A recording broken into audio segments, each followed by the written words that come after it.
Գիլանյան, պարոն Կարապետյան, ինչպես ասացիք, մեզնից յուրաքանչյուրին առաջվող հարցի մասին եք ուզում խոսել, այդ հարցերի թվում նաև արդեն իրողություն դարձած թրիփն է, որը ինչպես ասում են ԿՊ-ականները, իշխանություններն, իշխանամետ շրջանակները հնարավորություններ է ստեղծելու, մասնագիտական շրջանակները, այդ թվում տարածաշրջանային փորձագետներ մատնանշում են դրա ռիսկերը։ Ձեզ համար թրիփը հնարավորություն է թե ռիսկ եւ ինչպես եք պատրաստվում հարաբերվել այս իրողության հետ։ Արդյոք թրիփով վտանգված է Հայաստանի տնտեսությունը, այդ թվում էներգետիկայի վտանգությունը, Հայաստանի ընդերքը, որովհետեւ տեսանք, որ տեղանկարում ենթադրում է նաև հումքերի, հանքանյութերի արտահանում, թե որ տարածքներից հասկանալի է արդեն մեզ համար, եւ քանի որ ավելի պարզ, բայց արմատական հարցեր արծարծվեցին նախորդին կանելային քննարկման ընթացքում ձեր բացման խոսքում, 5 քայլերի մասին եմ ուզում խոսենք, գործազրկության հարցի լուծման մասին և մյուս հարցադրումների մասին բազմիցս խոսվել է, դուք ինչ հեռանկարում եք պատրաստվում լուծել այս հարցերը, այսինքն այս 5 քայլերը ինչ ժամկետներում եք լուծելու ու նաև տենդերների և պետգնումների հետ կապված խնդիրներ կան, եթե դառնաք իշխանություն, ինչպես եք դա դարձնելու ավելի թափանցիկ, ես կոնկրետ օրինակներ եմ ուզում խոսել, ահազան ունեինք մի քանի ամիս շարունակ գրվել է դրա մասին, քաղաքացին ուղղակի կորցրել է իր դաշտերը 96 թվականից որ հիմնած բիզնեսը, որովհետև 2019 թվականից հետո ինչ-ինչ հանգամանքների որոնք պայմանավորված դուրս են մղվել տենդերներից, տեղը զիջելով, այսպես խնամիցանոց սկզբունքով տենդերային գնումներին։ Եվ ենթակառուցվածքների հետ կապված, այսինքն էկոսիստեմը կարևոր է նոր բնակարանների հետ կապված, բայց ենթակառուցվածքների վրա շեշտադրումը, որովհետև հասկացանք բնակարանաշինությունը լայն թափ է ստացել, բայց ճանապարհներ չկան, այդ մարդիկ ոնց են գնալու կան։ Շատ լավ։ Առաջի հարցը թրիփ։ Թրիփը այս պահեդրությամբ Հայաստանի համար բացում է հնարավորություններ եւ բացում է ռիսկեր։ Հնարավորությունները դա բերել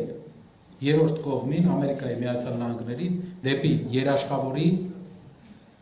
մակարդակ։ Թրիփում պայմանավորվածության մեջ Ամերիկայի Միացյալ Նահանգները հանդիսանում են որպես վկա։ Մեր արտաքին քաղաքական ընդհանուր տեսլականը նա է, որ մեր խաղաղության պայմանագիրը պետք է ունենա երաշխավոր մեկից ավել։ Մենք տեսնում ենք ինչ է տեղի ունենում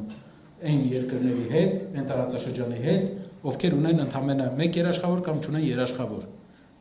Այս 21-րդ դարի մեր ժամանակաշրջաներում փոքր երկրները ավելի լավ են ապրում, շատ օրինակ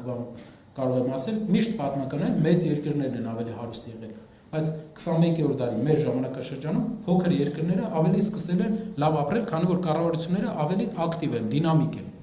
Բայց կա անվտանգային խնդիր։ Անվտանգային խնդիրը լուծելու համար մեր երկրին պետք է երաշխավոր։ Շատ կարևոր է երրորդ կողմի ներկայությունը այդտեղ, Ամերիկայի Միացյալ Նահանգների ներկայությունը։ Բայց մեզ պետք է, որ Ամերիկայի Միացյալ Նահանգները մեր արտաքին քաղաքականության ամբողջ process-ը բերելու է նրան, որ մենք ունենանք մեկ եւ ավել երաշխավոր մեր խաղաղության, դա է երկարաժամկետ խաղաղության միակ լուրջ գրավականը։ Թուղթը մեր հարևանների հետ, շատերը կհիշեն 92 թվականն է եղել հրադադար պայմանավորվածություն, ավելի շատ է եղել։ Թուղթը բավականին փոփոխական մեծություն է թուրքերի հետ բանակցությունների ժամանակ, իսկ երաշխավորները հաստատում մեծությունները, մեկից ավելի։ Ինչ վերաբերվում է երկրորդ հարցին, կներեք բաների հետ կապված։ 5 քայլերի ժամկետները։ 5 քայլերը տեղի են ունենալու 5 տարվա ընթացքում, այսինքն մի ազգային ժողովի process-ի, մի ազգային ժողովի 5-ամյա process-ի ժամանակ։ Դա հաշվի առնելով ես ուզում եմ մի նկատառում անել։ Առաջի տարին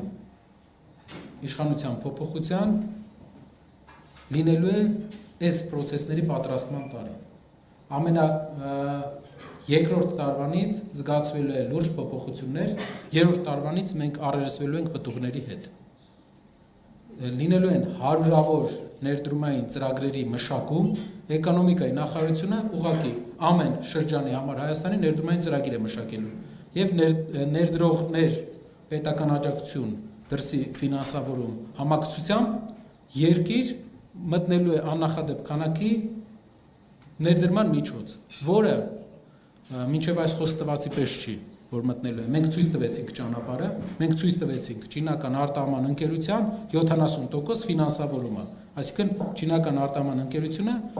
արտոնված վարկ է տրամադրում 70%, 30%-ից 15%-ը մեր պրոյեկտների տրամադրելու է Հայաստանի կառավարությունը 15%-ը ներդրողը։ Հայաստանի բոլոր ներդրողները, աշխարհի բոլոր ներդրողները հերթ են կանգնելու, որպեսզի 15% ներդրում անելու պարագայում ունենան մեծ տնտեսական միավորներ։ Հայաստանն էլ շահելու է հարկերով։ 5 տարի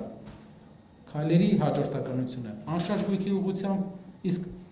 հարկերի ուղղությամբ առաջի տարում 6 ամսվա կտրվածքով առաջին իսկ բյուջեի պլանավորման ժամանակ փոքր բիզնեսի հարկերը 0 անալու են։